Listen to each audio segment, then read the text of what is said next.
ഒരു പെൻസിൽ എന്ന് കേൾക്കുമ്പോൾ നമ്മുടെ മനസ്സിലേക്ക് ഓടി വരുന്നത് ചെറിയ ഒരു ഗ്രാഫൈറ്റ് റോഡും അതിനെ പൊതിഞ്ഞു നിൽക്കുന്ന തടി കൊണ്ടുള്ള ഒരു ആവരണവും ഉള്ള രൂപമാണ്. പെൻസിൽ വാങ്ങി നാം ഷാർപ്പൺ ചെയ്ത് ഉപയോഗിക്കുന്നു.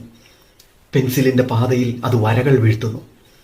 തെളിച്ചം കുറയുമ്പോൾ പെൻസിൽ വീണ്ടും ഷാർപ്പൺ ചെയ്ത് ഉപയോഗിക്കുവാൻ സാധിക്കുന്നു. ഉള്ളിലെ ഗ്രാഫൈറ്റിന്റെ ഗുണമനുസരിച്ച് വരകൾക്ക് തെളിച്ചം കൂടിയും കുറഞ്ഞുമിരിക്കും.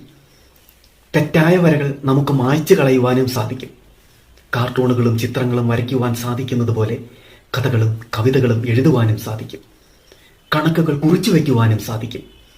പടം വരയ്ക്കുന്ന പെൻസിലിന്റെ കഥയെ മനുഷ്യ ജീവിതത്തിന്റെ കണക്കുമായി തട്ടിച്ചു നോക്കുമ്പോൾ നമുക്ക് ലഭിക്കുന്ന ഒരുപാട് ജീവിത പാഠങ്ങൾ ഉണ്ട്. നോട്ട് ബുക്കിന്റെ താളുകളിൽ പെൻസിൽ വരകളും വാക്കുകളും ചിത്രങ്ങളും കോറിയിടുന്നത് പോലെ നാം ഓരോരുത്തരും ഈ ലോകത്തിലും നമ്മുടെ ജീവിതത്തിലും നമുക്ക് ചുറ്റുമുള്ളവരുടെ ജീവിതത്തിലും വലുതും ചെറുതുമായ സ്വാധീനം ചെലുത്തിക്കൊണ്ട് മുന്നോട്ട് പോകുന്നു. ഒരു പുതിയ പെൻസിൽ വാങ്ങുമ്പോൾ അത് അതേപടി ആർക്കും ഉപകാരപ്പെടുന്നില്ല. മൂർച്ചയുള്ള ഒരു പെൻസിൽ കട്ടർ ഉപയോഗിച്ച് പെൻസിൽ കട്ട് ചെയ്തെടുക്കുമ്പോൾ മാത്രമാണ് നമുക്ക് വരയ്ക്കുവാനോ എഴുതുവാനോ സാധിക്കുന്നത് എന്നതുപോലെ മനുഷ്യന് വരദാനമായി ലഭിച്ചിരിക്കുന്ന ജീവിതത്തെ മൂർച്ചയുള്ള അനുഭവങ്ങളും അറിവുകളും ഉപയോഗിച്ച് ഷാർപ്പൺ ചെയ്തെടുക്കുമ്പോൾ മാത്രമാണ് ജീവിതം ധന്യമാകുന്നത്. തുടർച്ചയായുള്ള പെൻസിലിന്റെ ഉപയോഗം വരകളുടെ തെളിച്ചം കുറയ്ക്കുന്നു. വീണ്ടും കട്ട് ചെയ്താൽ പെൻസിൽ വീണ്ടും ഉപയോഗയോഗ്യമാകുന്നത് പോലെ ജീവിതത്തിലും പല പ്രശ്നങ്ങളും വന്ന് ജീവിതത്തിന്റെ തെളിച്ചം കുറച്ചേക്കാം. പരാജയങ്ങളെയും പ്രശ്നങ്ങളെയും അപഗ്രഥിച്ച് പഠിച്ച് ഉൾക്കൊണ്ട് മുന്നേറുന്നതിലൂടെ ജീവിതയാത്രയുടെ തിളക്കം വർദ്ധിക്കുന്നത് നമുക്ക് കാണാനാകും. പെൻസിൽ കൊണ്ടുള്ള വരകളും വാക്കുകളും നമുക്ക് മായ്ക്കുവാൻ സാധിക്കും, തിരുത്തി എഴുതുവാനുമാകും. അതുപോലെ ജീവിതത്തിലും കടന്നുകൂടുന്ന തെറ്റുകളും അപ്രതീക്ഷിതമായ പരാജയങ്ങളും നമ്മുടെ യുക്തിസഹമായ തിരിച്ചറിവിലൂടെ തിരുത്തി എഴുതി വിജയത്തിലേക്ക് നീങ്ങുവാൻ നമുക്ക് സാധിക്കും.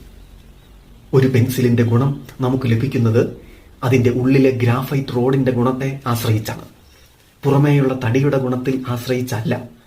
അതുപോലെ തന്നെയാണ് നാം മനുഷ്യരുടെ കാര്യത്തിലും.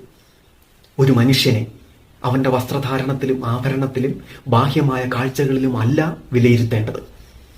ഓരോരുത്തരുടെയും ഉള്ളിലെ സ്നേഹം, സത്യം, ധാർമ്മികത, സഹാനുഭൂതി തുടങ്ങിയ ജീവിത മൂല്യങ്ങളെ അവൻ എങ്ങനെ പ്രതിഫലിപ്പിക്കുന്നു എന്നതിനെ ആശ്രയിച്ചായിരിക്കണം മനുഷ്യരെ വിലയിരുത്തേണ്ടത്.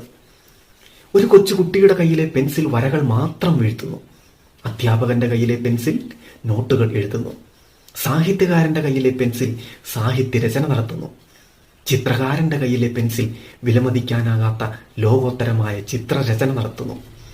പെൻസിൽ ആരുടെ കയ്യിൽ ഇരിക്കുന്നു എന്നതിനനുസരിച്ചാണ് അതിന്റെ വരകളും വാക്കുകളും ചിത്രങ്ങളും വിലകൾ നിശ്ചയിക്കുന്നത്.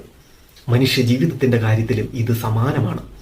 ജീവിതത്തെ നാം എങ്ങനെ ഉപയോഗിക്കുന്നു എന്നതിനനുസരിച്ചാണ് ജീവിതം നമുക്ക് പ്രതിഫലം നൽകുന്നത്. കുറച്ചുകൂടി വ്യക്തമായി പറഞ്ഞാൽ, നമ്മുടെ ബുദ്ധിയും വിവേകവും ഉപയോഗിച്ച് അർഹമായ അനുയോജ്യമായ സ്ഥാനങ്ങളിൽ നമുക്ക് എത്തുവാൻ സാധിച്ചാൽ ചെറിയ ഒരു പ്രവർത്തനം പോലും വലിയ വ്യത്യാസം നമുക്കും നമ്മുടെ ചുറ്റുപാടുമുള്ള സമൂഹത്തിലും ലോകത്തിലും ഉണ്ടാക്കിയെടുക്കുവാൻ സാധിക്കും. ഓരോ ദിവസവും കടന്നു പോകുമ്പോൾ ലോകത്തിലെ മാറ്റത്തിന്റെയും പുരോഗതിയുടെയും പാതയിൽ സംഭവിക്കുന്നതും ഇതുതന്നെയാണ്.